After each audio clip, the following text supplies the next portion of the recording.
하나님의 말씀은 마태복음 2장 1절에서 12절입니다. 마태복음 2장 1절. 헤롯 왕 때에 예수께서 유대 베들레헴에서 나시며 동방으로부터 박사들이 예루살렘에 이르러 말하되 왕으로 오시니가 어디 계시며 우리가 동방에서 그의 별을 보고 그에게 경배하러 왔노라. 헤롯 왕과 온 이스라엘이 듣고 소동한지라.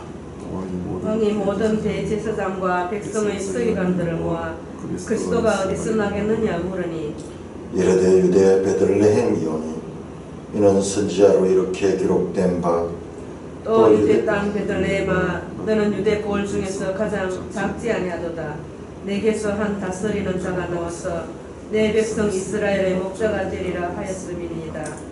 이에 헤롯이 가만히 박사들을 불러 별이 나타난 때를 자세히 묻고 베들레헴으로 보내며 이르되 가서 아기에 대하여 자세히 알아보고 찾거든 내게 고하여 나도 가서 그에게 경배하게 하라.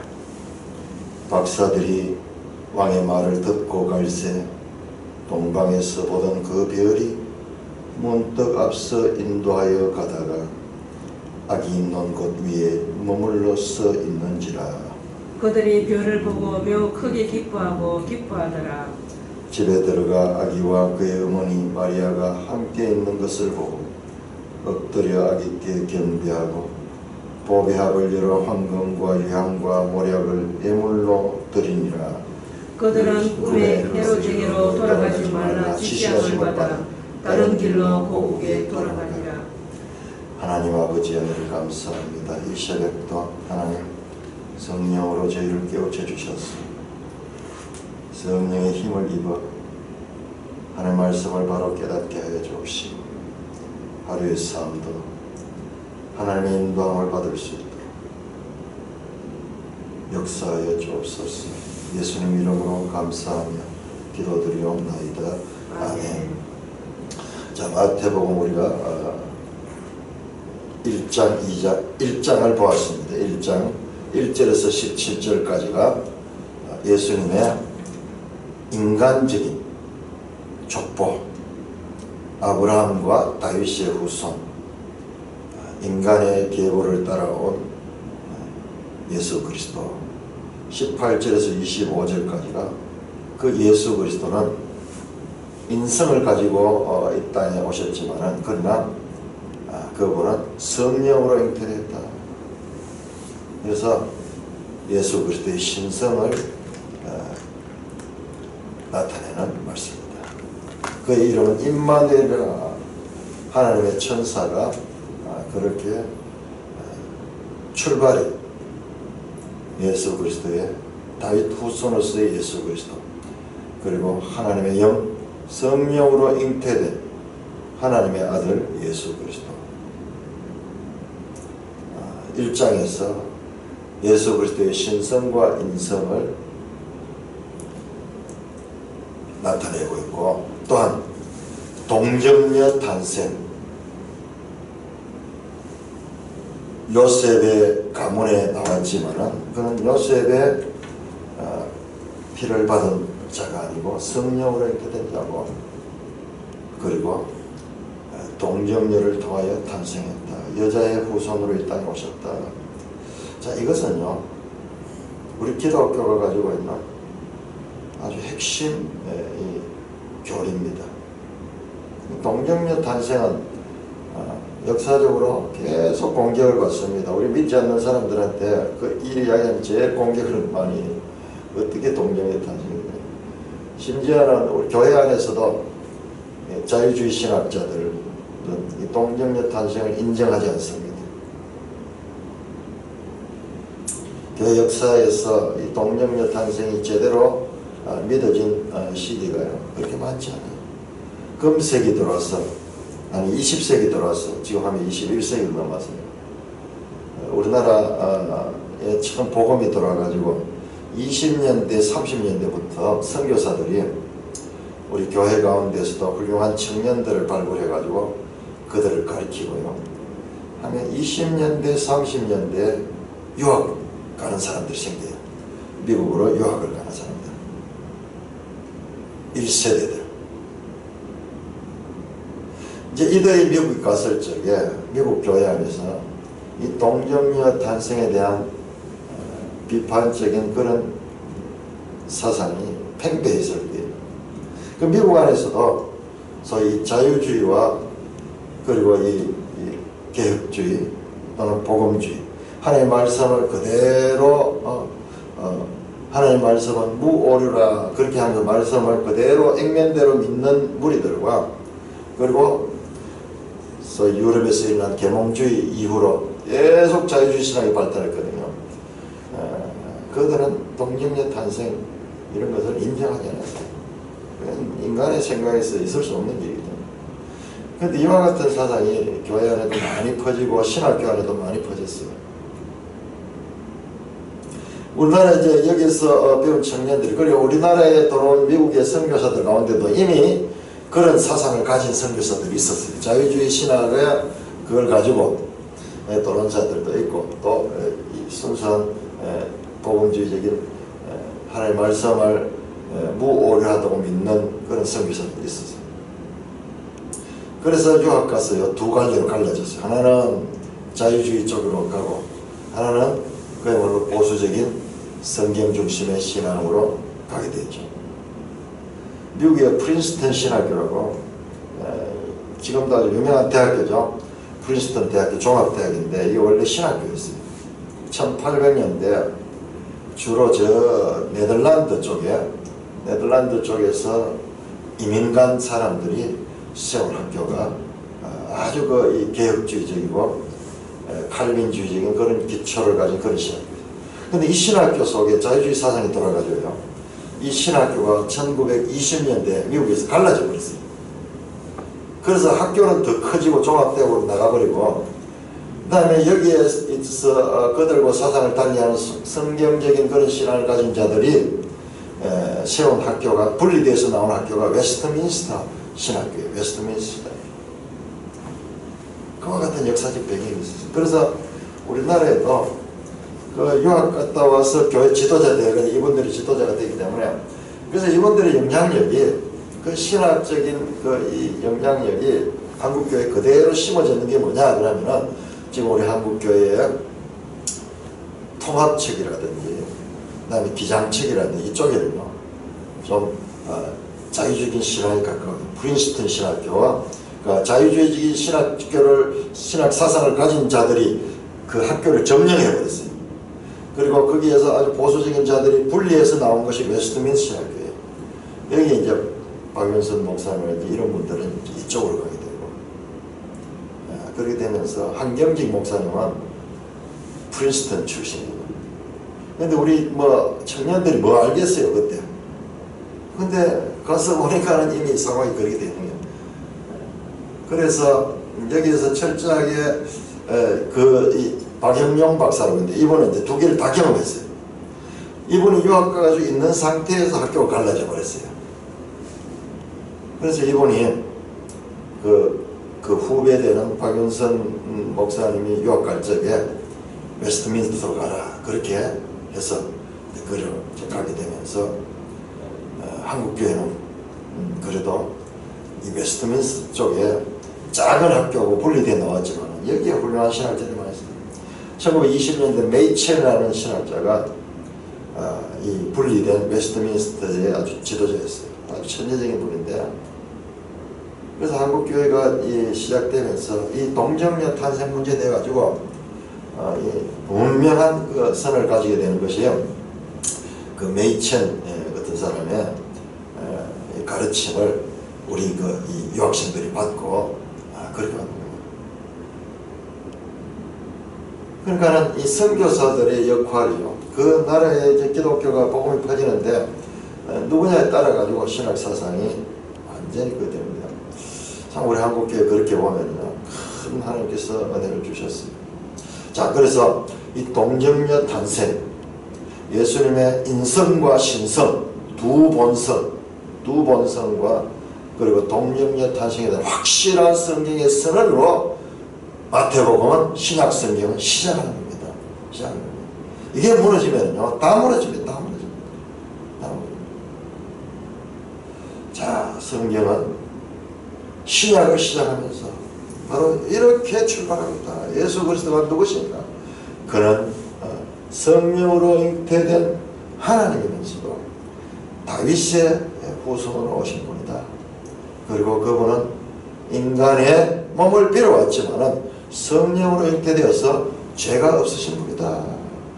이와 같은 선언이 1장에 나타났다는 것을 우리가 분명하게 이해를 됩니다. 자, 헤롯 왕 때 2장 1절입니다. 헤롯 왕 때. 자, 헤롯 왕 때가 언젠가. 자, 우리 지도책 277쪽을 보겠습니다. 277쪽. 왜 갑자기 헤롯이 등장하면 헤롯은 누군가 277쪽 지도를 보시면은 그게 이제 헤롯 시대의 유대 왕국인데, 그 다음에 278쪽을 보시면 헤롯의 건설 계획, 헤롯이 유대의 왕으로서 큰 건설들을 많이 하는 왕이에요. 그 다음에 281쪽을 보시면 헤롯 시대의 여리고, 헤롯이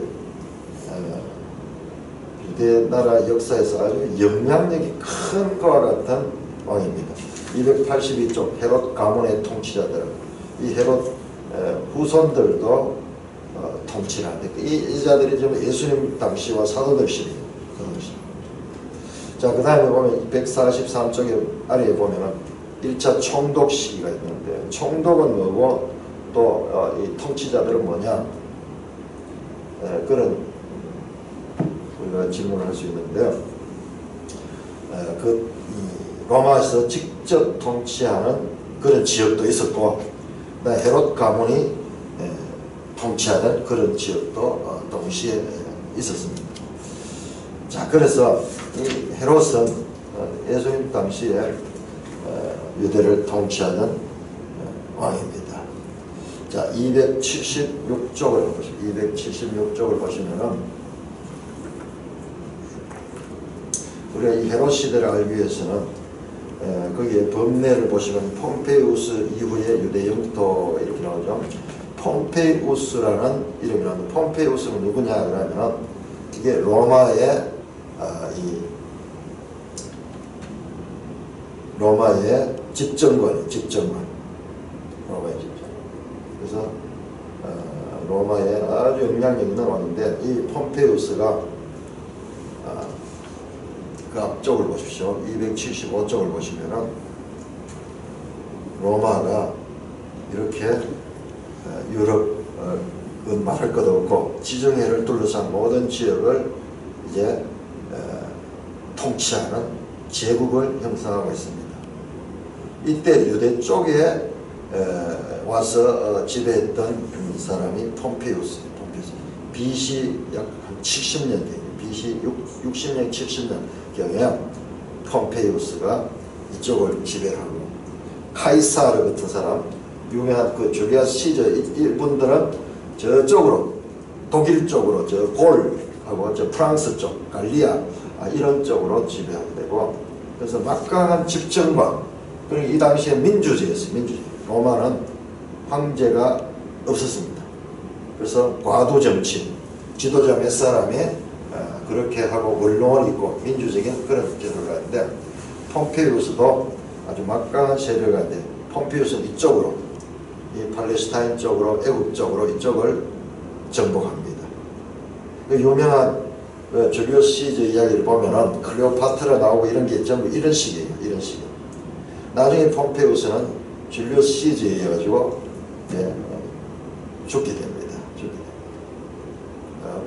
자, 이와 같은 세계적인 정세, 로마라는 이 아주 어린 나라가, 보잘것없는 도시국가가 BC 700년 시작해가지고 점점 자라면서 이 제국이 될 이때 예수님이 오셨는 거예요.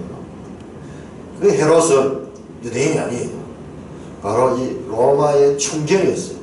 로마가 믿고 다스리기에 맡길 만한 이 지역에 이두메라는 곳이 나오는데요. 자, 거기 보세요. 277쪽 아래 보면 사해 왼쪽 편에 노란색 있는 부분에 이두메 나오죠. 이두메. 자, 이두메는 에돔인데, 에돔은 사해 동쪽에 있는데 왜 여기 지금 서쪽에 와 있는가? 자, 이런 내용들은 앞으로 좀 더 자세히 보기로 하고, 자, 이 에돔 족속, 에돔 족속이 유대를 다스립니다. 그러니까 얼마나 비참한 상황이에요. 얼마나 비참해요. 이 세계적인 이와 같은 이 로마 제국이 형성되고 있는 이와 같은 역사적인 무대 가운데서 또 차라리 로마가 다스리면 좀 덜한데, 에돔 쪽은 과거 전부 한 핏줄이잖아요. 가까운 이웃 국가들이잖아요. 그 이웃 국가의 왕이 통치를 하게 되니까는 얼마나 이 유대 나라의 상황은 말할 수 없는 비참한 상황입니다. 이 헤롯은요, 이 로마에 의해서 세워진 왕이기 때문에 유대인들에게 압박하고 세금을 많이 걷어가지고 본국으로 많이 보내면 자기 자리가 튼튼해지는 거예요. 그리고 이 헤롯 왕이요, 오랫동안 통치를 했습니다. 오랫동안. 자, 282쪽을 보시면 282쪽. 헤롯 가문의 통치자를 나오는데 거기 제일 위에 나온 헤롯 1세거든요. 예수님 당시의 이후. 그래서 이를 갖다가 헤롯 대왕이라고 그러는데 재위 기간이 약 40년이 돼요. 약 40년. BC 37년에서 AD 4년까지. 이 긴 기간 동안 통치하면서 아주 포악한 정치를 하면서 로마의 충견 노릇을 하는 그와 같은 악한 왕이 헤롯 왕입니다. 자, 헤롯 왕 때에, 자, 이 한 장면을 위해서는 이 세계 정세와 그리고 유다의 현실이 배경으로 봐야 됩니다. 헤롯 왕 때 예수께서 유대 베들레헴에서 나셨다. 겟나오 나시다. 앞에 나오죠. 게네시스, 겟나오, 전부 출생. 예수님의 출생에 대해서 마태복음은 확실하게 증거하고 있습니다. 확실하게. 어디서 장소하는 유대 베들레헴에서 나셨다. 누가복음 보면은 왜 유대 베들레헴에서 났는가 이유가 나오죠. 그 당시에 아우구스트 황제가 인구조사를 하면서 다 식민지 국가 사람들은 이 고향으로 가서 이 호적을 하라 하는 그 명을 내려가지고, 이게 전부 역사에 다 나오는 내용이에요. 아우구스투스의 업적 가운데 제일 큰 게 세금 정책. 이 호적을 통해 가지고 세금을 균등하게, 그리고 빠짐없이 세금을 다 받을 수 있는 이런 통치를 하기 위해서 정책을 펴는 것이 이 호적 제도였어요. 오늘날 주민등록 이런 것들, 그래야지 나라에서 통계를 내고 통치를 하고 거기에 대해서 이 통치 자료로 사용할 수 있죠. 그 로마인 이야기라는 그 유명한 그 책이 있죠. 7권짜리인가 이렇게 나오는 그 책에 보면 그 내용들이 나와요. 그 책을 보면 깜짝 놀랐어요. 아우구스투스의 업적 가운데 제일 큰 업적이 세금 정책. 그게 바로 이 예수께서 유대 베들레헴에서 나게 되는 그와 같은 배경이 된다는 걸 생각해보면, 이 역사와 이 성경과 연결을 생각해보면 정말 다이나믹하고 성경의 이해가 우리 성경을 깊이 보지 않을 수 없겠다. 자, 그때 유대 베들레헴에서 출생하셨다. 동방으로부터 온 박사들이 예루살렘에 이르렀다. 동방으로부터 온 박사, 이 박사를 마고스, 우리말로 이렇게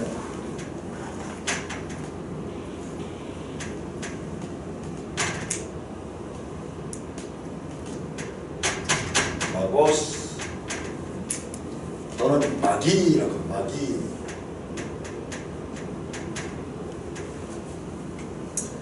이거는요, 점성술사들, 점성술사. 별을 보고 천문학자, 점성술사.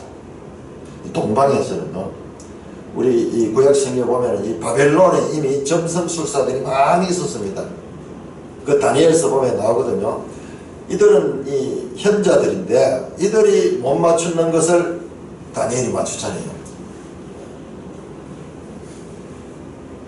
그래서 이 동방의 박사들, 여기서 동방은 메소포타미아 동쪽이 메소포타미아 동쪽. 자, 이것을 학자들은, 그리고 오늘날 대부분 이 마고스가 이 누구냐 그러면 이 마고스가 바로 조로아스트교라는 게 있어요. 종교가 어느 교냐? 이게 바로 페르시아입니다. 페르시아의 조로아스트교. 조로아스트 할 때 이 아스트 할 게 이게 뭐냐 그러면은 이게 별입니다. 별. 스타예요. 스타. 자, 우리 구약 성경 에스더 갈 때 에스더가 바로 이 이름이에요. 이 이름. 에스더는 별이라는 뜻이에요.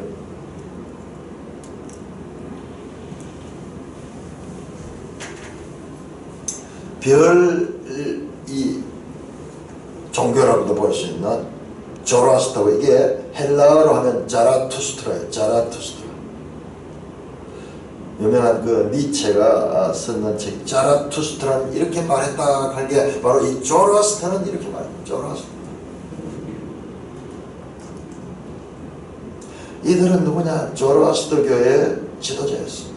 천문학, 점성학, 그리고 종교의 현자들이었습니다. 이들은 페르시아에 살던 사람들인데, 여기 있어요. 여기서 이건 어느 책에도 안 나오는데, 제가 이걸 보다가 우리가 구약성경을 깊이 연구했잖아요. 구약성경을 연결했어요. 자, 우리 구약성경의 제일 마지막 역사서가 뭔지 아세요? 자, 역사서는 우리 성경, 지금 구약 성경 구성이 어떻게 되냐면, 먼저 역사서가 되어 있고, 오경과 역사서가 먼저 나오고, 그 다음에 시가서가 있고, 그 다음에 선지서가 있고, 이렇게 구성을 했어요. 그래서 창세기, 그 다음에 출애굽기, 레위기, 민수기, 신명기, 그 다음에 여호수아, 그 다음에 사사기, 사무엘 상하, 그 다음에 열왕기 상하, 역대 상하, 그 다음에 에스라, 느헤미야, 마지막 책이 에스더예요. 에스더서는요, 에스더서는 뭐냐 그러면, 에스더서는 독특한 책이에요. 유일하게 에스더의 배경 장소는 페르시아입니다. 페르시아. 그래서 아하수에로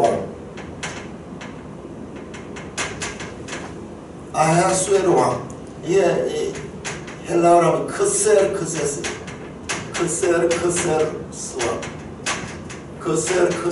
왕 때에 일어난, 어디에서? 수산궁에서 일어난 스토리가 펼쳐지는 것이 바로 이 에스더서입니다.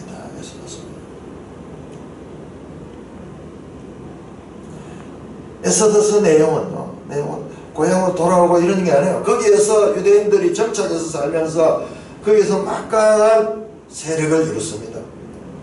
그 유대인들을 죽이려고 하는 그 하만이나 이런 세력들이 유대인들을 공격했지만, 마침내 이들이 믿음을 가지고 죽으면 죽으리라는 그런 믿음을 가지고, 그리고 역전시켜가지고 거기에서 공격자들이 오히려 피해가 되고, 모르드게라든지 에스더 같은 사람은 그 타국에서 거기서 견실하게 자리를 잡는 그와 같은 내용들이 나오고, 유대인 무리들이 모여서 거기다 회당을 만들고 거기서 유대인의 풍습을 지켜나가는, 그래서 불임절이라는 그와 같은 독특한 절기도 생겨나는 것이 에스더서예요. 에스더서. 우리는 포로에서 돌아온 사람들 이야기만 봤는데, 성경의 끝 이야기는요, 역사서의 끝 이야기는 포로에서 돌아온 자들이 아니고 포로 되어 가서 그곳에 잔존했던 무리들의 이야기를 우리에게 전하고 있습니다. 우리 이 부분이 약해요. 우리 지금 지난번에 에레미야서를 보면서도 그걸 봤어요. 에레미야서에서 포로 잡혀간 사람들의 이야기뿐만 아니라 포로 잡혀가지 않고 잠전했다가 애굽으로 내려갔던 사람들의 이야기를 우리가 자세하게 배웠어요. 그게 BC 500년대, 그리고 에스더는 BC 400년대. 근데 그 애굽으로 이 갔던 무리들이 나중에 돌아온 사람들지만 그것이 잔존한 사람인데, 나중에 보면요, 예수님 당시쯤 되면은 애굽의 알렉산드리아라는 곳에 유대인 무리들이 많이 살고 있어요. 그래서 70인경으로 헬라어로 히브리어 구약 성경이 번역될 수 있었던 것도 다 그와 같은 배경이 있습니다. 알렉산드리아 유대인들이 얼마나 많이 살았냐. 도시를 3개 구역으로 나눴는데 그 가운데 3분의 1 지역이 유대인 구역이었어요. 유대인들은 가는 곳에다 회당을 씌웠습니다. 나중에 사도행전의 복음을 전할 때 전부 회당으로 가잖아요. 회당. 돌아온 자들만 중요한 것이 아니라 각국에 흩어져 남아있던 자들의 역할도 중요했고, 하나님은 그들을 통해서도 계속 구속사를 일으키고 있었던 것입니다. 제가 생각할 적에 이 동방에서부터 온 박사들은 바로 그 에스더, 모르드게 이런 분들의 후손들, 직접 유대인들일 수도 있어요. 그 후손들일 수도 있어요. 아니면은 그들은 그곳에서 점차 정착하면서 영향력을 끼치면서 회당을 짓고 회당을 중심으로 해서 그와 같은 성경을 가르치고 그리고 전했을 것입니다. 우리 봤잖아요. 에레미야서 할 때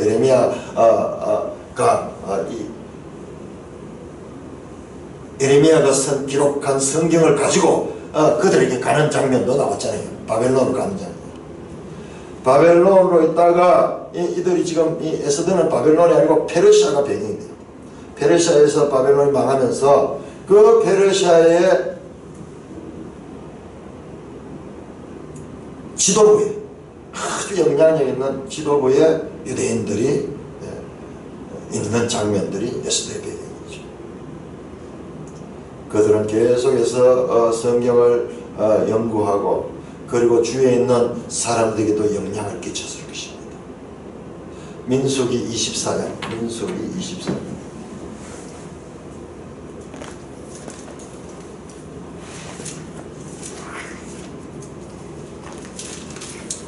민수기 24장 17절.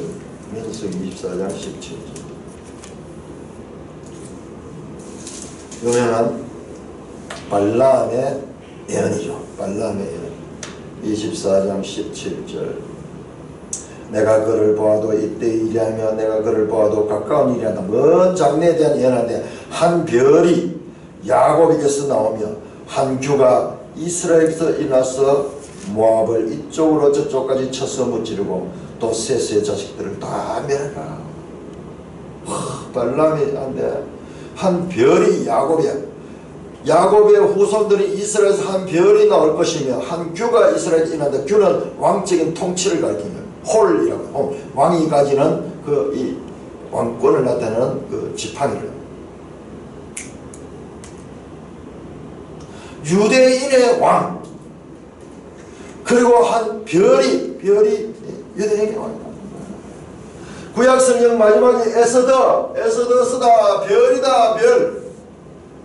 그 에스더의 이름 속에는 새로운 별로 나타날 한 메시아를 지금 하며 예비하고 있는 거예요.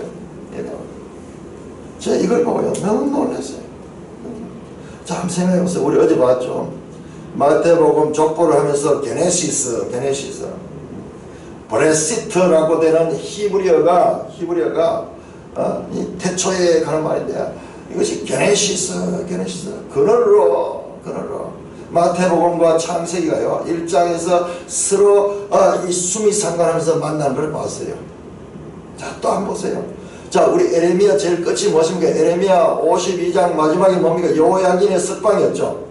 열왕기하 마지막이 뭡니까? 열왕기하 마지막이 여호야긴의 석방 이야기가 에레미야와 열왕기하가 반복되어 나왔죠. 그게 무슨 의미입니까? 밑도 끝도 없이 이 여호야긴이 석방됐다. 하는 그 이야기만 나왔죠. 자, 그것이 지금 유대인의 왕으로 오신 예수 그리스도와 연결이 되잖아요. 에서드 그 별이라는 이름을 가진 그 에서드서에 그 잠존했던 유대인들이 어디에 지금 동방박사로 연결되어서 찾아온 거예요. 동방박사들이 어떻게 알았겠어요? 바로 성경을 통해서 바로 이 민수기에 나오는 한 별이 나올 것이며, 그리고 그게 왕으로 나온다. 그래서 그들은 이렇게 말합니다. 동방에서 온 박사들이 예루살렘에 이르러 말해 유대인으로 왕으로 나신 이가 어디에 계시냐, 그렇게 말합니다.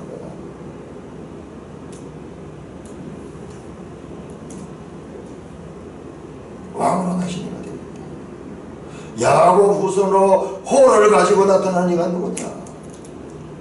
동방에서 그의 별을 보고 그에게 경배하러 왔느라. 여기 동방이라는 하는 원어를 보니까 아나톨레, 해 뜨는 곳,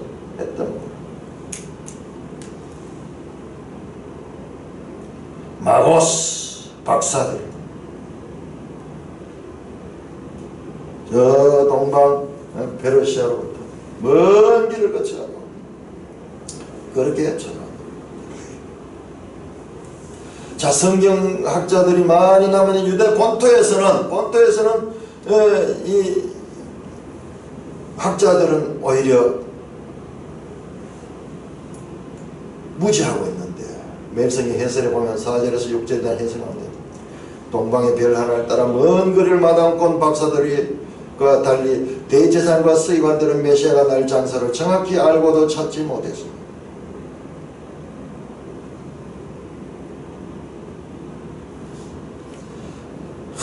하나님의 이 지혜를 한번 보세요. 그 멀리 흩어진, 오히려 본토 사람들은 이 면역이 돼가지고 오히려 잘 깨닫지 못할 수가 있어요. 오히려 밖에 있던 자들이 더 사망이 돼요. 더 사망. 이산가족 만남 한번 보세요. 이산가족 만남 얼마나 서로 만나기를 사모하고 그리워하는데, 그런데 정작 같은 이 땅에 살면서 형제간에 또는 부모 자식 간에도 그렇게 이 불편하게 살고 있는 자들도 얼마나 많이 있어요. 이게 아주 아이러니한 거예요. 인간의 아이러니. 오히려 예루살렘으로 멀리 떨어져 있으면서 늘 예루살렘하여 기도하고 하나님을 사모하는 그와 같은 우리들은 지금 이 별을 보고 여기 찾아온 거예요. 정작 유대 안에서는 오히려 잠잠하고 있다. 유대인의 왕으로 나신 이가 어디 계시냐, 나셨다 강조하고 있습니다. 계속해서 우리가 동방에서 그의 별을 보고 그에게 경배하러 왔노라 하니, 헤롯 왕과 온 예루살렘 듣고 소동한지라. 자, 여기에요. 헤롯 왕은 누구냐 하면 헤롯 왕은 유대인의 왕이에요. 유대인의 왕. 헤롯 왕 자신이 유대인의 왕이고,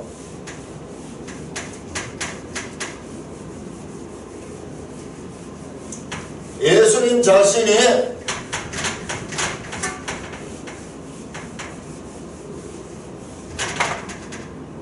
유대인의 왕.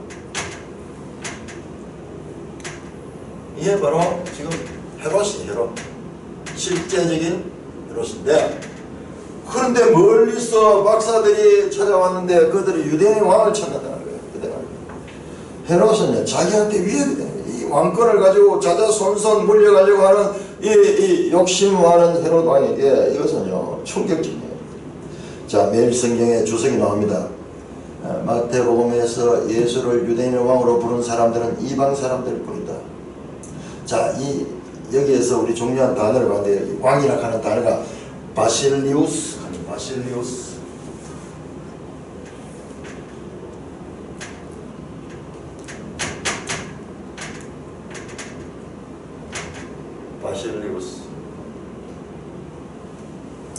이게 뭐냐, 왕이라는 단어 때고요. 이게 나중에는 바실레이아 그러면 나라예요. 나라. 바실리우스. 유대인의 왕으로 나신 이가 어디 있느냐.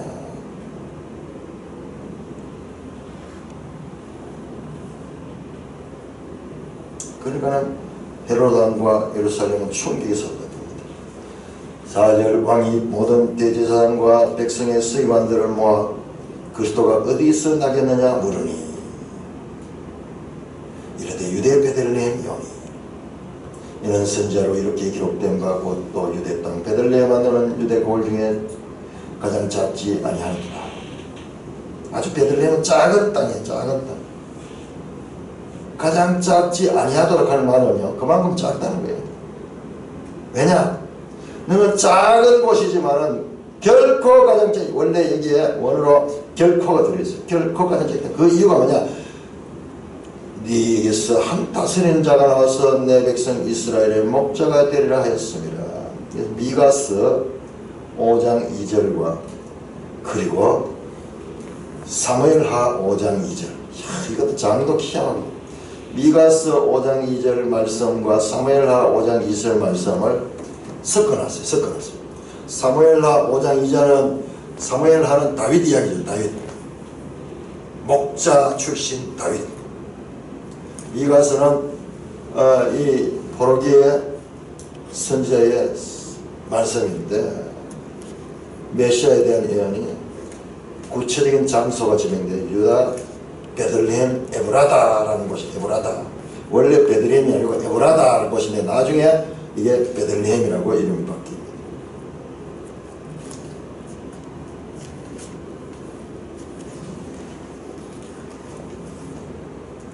자, 유다 베들레헴이 어떤 곳이냐? 자, 룻기 1장. 룻 아주 짧은 단편 소설 같은 룻이지만 이게 왜 역사서에 들어갈 이유가 뭔가 거기 보면요 룻기 1장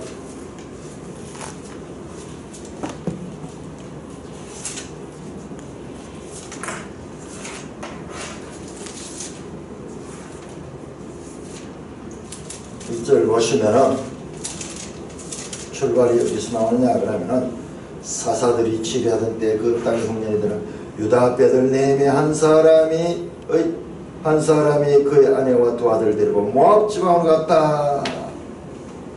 이분들이 다윗의 조상들인데 베들레헴 사람들이에요. 베들레헴 사람. 그래서 사무엘상 16장 사무엘상 바로 이 룻기 다음에 나오는 사무엘상 16장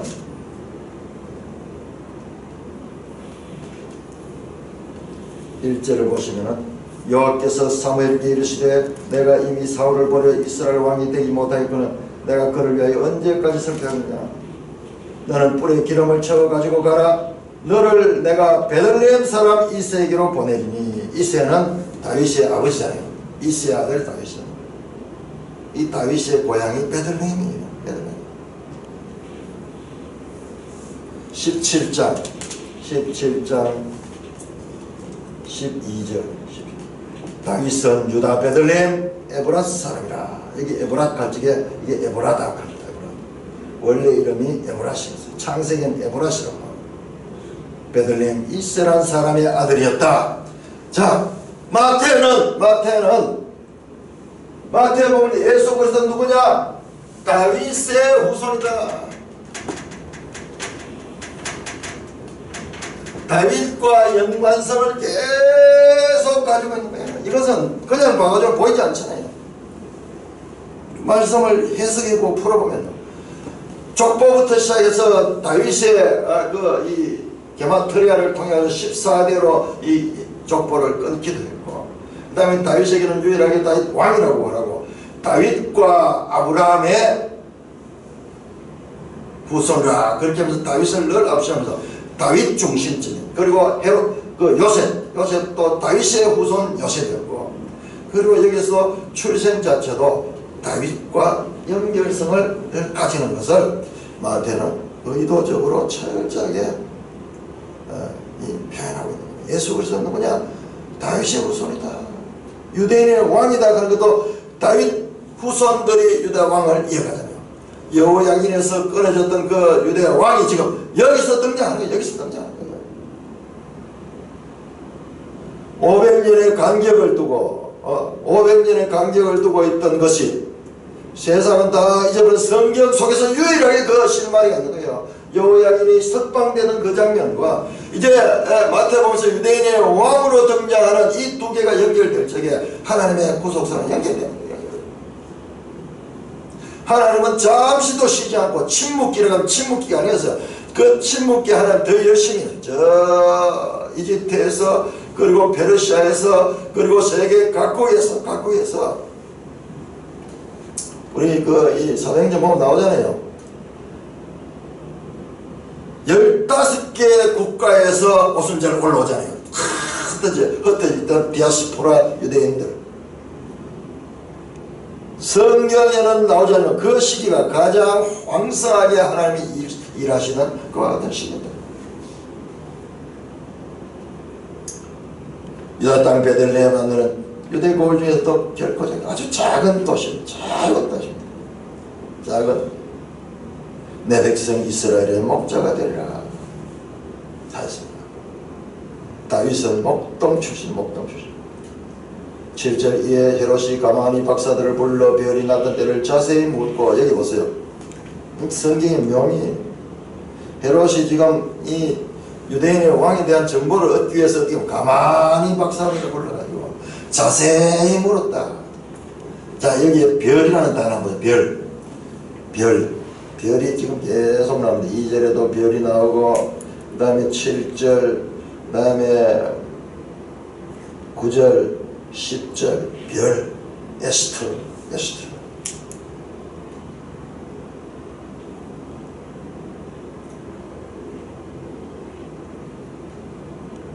그 별이 나타날 때를 자세히 묻고 베들레헴으로 보내며 이르되 가서 아기에 대하여 자세히 알아보고 찾거든 이르고 나도 그에게 경배하라.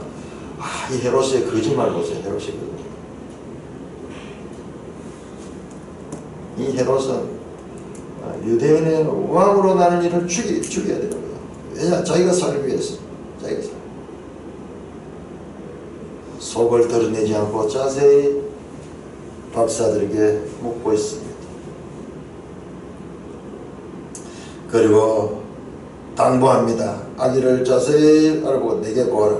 그러면 나도 너희들처럼 그에게 경배하러 가겠다. 9절 박사들이 왕의 말을 듣고 갈새 동방에서 보던 그 별이 문득 앞서 인도하여 가다가 아기 있는 곳 위에 머물러 서 있는지라. 그들이 별을 보고 매우 크게 기뻐하더라. 저 먼 페르시아에서 이방인들이, 저는 이분들이 이방이 아닐 수도 있어요. 디아스포라일 수도 있다고 생각이 됩니다. 유대인 후손일 수도 있어요. 그 모르드게와 그 에스더의 후손들일 수도 있어요. 이들이 어디 가든지 그 정신이 살아있는 유대인들은 회당을 중심으로 계속 가르치는 거예요. 회당에서 안식일마다 모여가지고 공부를 하니까는 그런 민족이 세계에 어디 있어요. 그러니까 이 정신이 살아있기 때문에 어디 던지라도 그들은 정체성을 잊지 않습니다. 이게 역사, 이스라엘 역사잖아요. 예수님 이후에 AD 70년에 이스라엘이 예루살렘이 파괴되고 나중에 140년경에 유대인들이 본토에서 다 쫓겨납니다. 2000년 후에 돌아올 수 있던 것은 각 흩어졌던 유대인들이 토라를 가지고 그리고 그들은 교육을 합니다. 가는 곳마다 회당을 만들고 교육을 하는 거예요. 정신이 살아있으니까 정신이 살아있어요. 2000년 후에 돌아갔다. 이게 기적이지. 이보다 더 큰 기적이 세상에 어디 있겠습니까?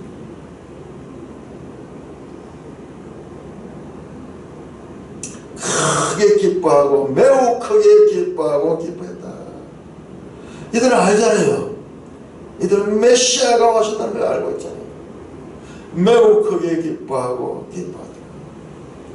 집에 들어가. 자, 주석, 멜성경 주석에 집이라는 표현 11절에 아기가 태어난 지 한참 후의 일이기에 박사들은 예수를 본 것은 구유가 아니라 집인 것은 자연스럽다. 우리는 크리스마스 카드를 너무 많이 봐가지고 그 핏덩이 안고 있는 그 앞에 이 동방 박사 세 사람 아니에요. 여기 세 사람을 말 아무도 없습니다. 동방 박사들이 무리가 돼 있어요. 그래서 유향과 모략과 뭐 그 예물, 황금과 유향과 모략 이 가져오니까 여기 예물이 세 개니까 세 사람이 모아야 돼 이렇게 생각하는데 그게 아니에요.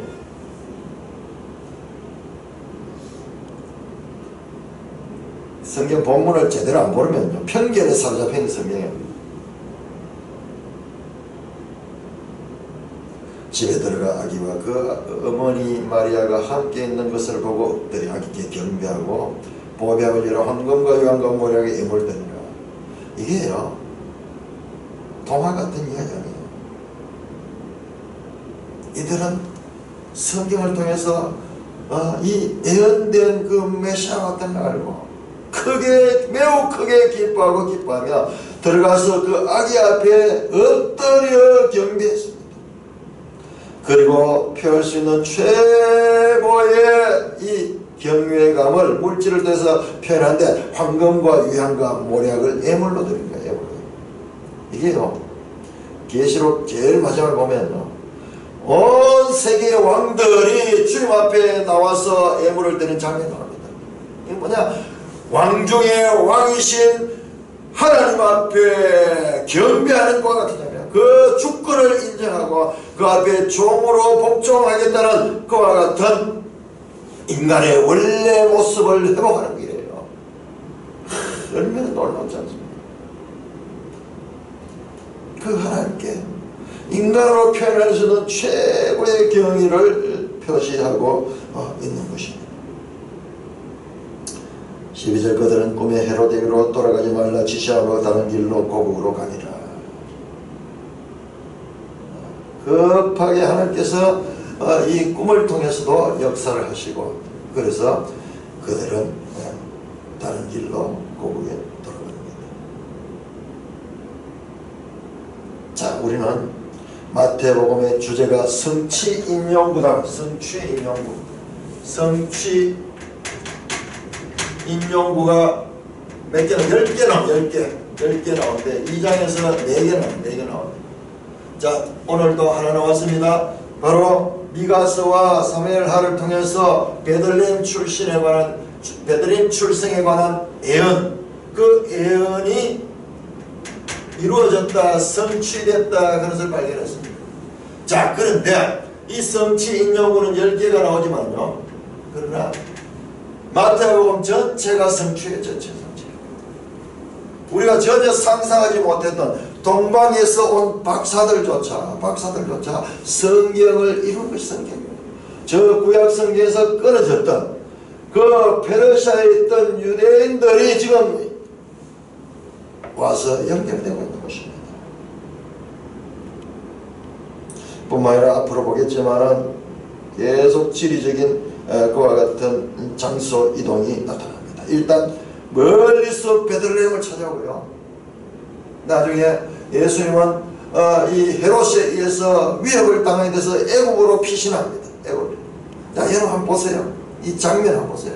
저 먼 페르시아에서 예루살렘 이 베들레헴으로 유대 땅으로 찾아오고 그리고 이 유다 땅에서 저 애굽으로 내려가는 이 과정을 통해서 구약 성경의 배경이 지금 다 이 서쳐지고 있는 것입니다.